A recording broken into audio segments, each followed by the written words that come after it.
Okay, so now that I'm outside of Sesame Place, I can give my uncensored rant regarding the whole situation. Listen, your website says fucking nothing about how Oscar's Wacky Taxi doesn't open until 1. It doesn't say a damn thing about that. Like, I mean, I'll take being here early, having the Vapor Trail credit, because, and being able to get in at 1, get a couple rides on Oscar's Wacky Taxi, and then go. Like, I mean, part of me is like, I'll take it, but bit dishonest to not have something about that on your website. That your main attraction doesn't fucking open until 1. Like, you can't do the safety checks before the park opens like you can do on every other fucking ride. And you want to charge me $60 for this. $60 of my hard-earned money.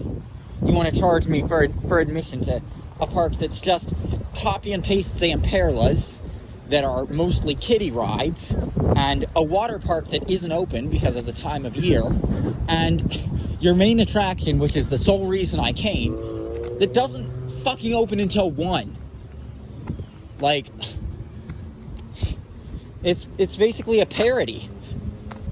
Like, I mean, saying 2 credits for $60, $80 if you actually pay for parking, aren't parking at the mall that I chose to park at, where they don't have signs like that. I'm just cutting through this parking lot because it's easier. But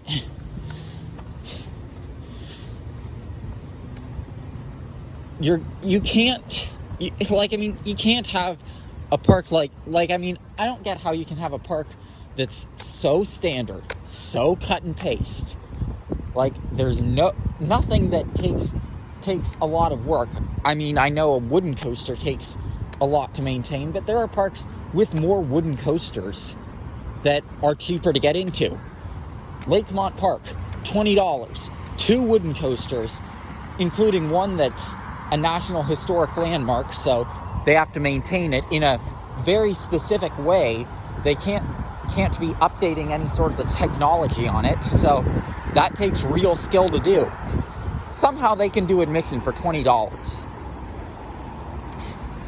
Dutch Wonderland has a wooden coaster. Admission to that park is cheaper than admission to Sesame Place, and that $60 is when you include the taxes and fees. And basically this is here to deter what I'm doing of the parking at that mall and walking. But I mean, this is really, really crappy with their setup. So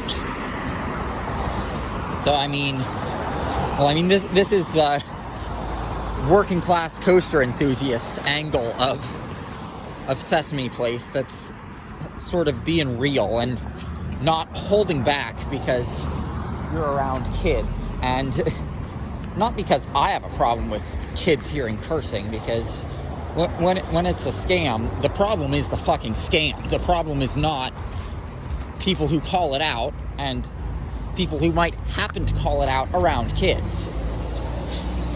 So like, I mean, the problem is the fucking scam. The problem is that you're charging $60 fucking to get in, and you want people to, and that doesn't even include parking. Like, I mean, Six Flags, for all of their faults, I mean, now I have a newfound appreciation for Six Flags and their affordability. Because I mean, admission to every Six Flags park this season is cheaper than Sesame Place. Like, I mean, the jokes about Sesame Place practically write themselves. So, like, I mean, if we did a coaster comedy sketch, just like, if we had a comedy club that looked at a bunch of coaster stuff, and like, I mean, we could really roast Sesame Place, to put it lightly. So yeah, not too impressed with Sesame Place. If you live in this area and you're looking at Sesame Place as a possibility and for a family activity, I highly recommend you just go to Dutch Wonderland, because you've got classic rides there that everyone will enjoy, that you don't find in a lot of places. You've got you've got an awesome wooden coaster that they have there. Like, I mean, later I'll have my review of Oscar's Wacky Taxi. But like, I mean,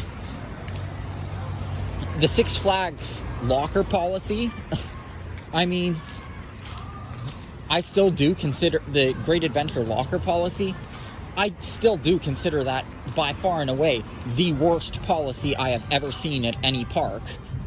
But, I mean, if Sesame Place is the alternative, where you're like 2 credits, one is a semi-good family coaster that we're not going to open until 3 hours after the posted park opening, and we're not going to put that anywhere online. And the other one is just a standard Vekoma Junior coaster, even if it's better than your average Vekoma Junior coaster because of how it uses the terrain. Like, I mean,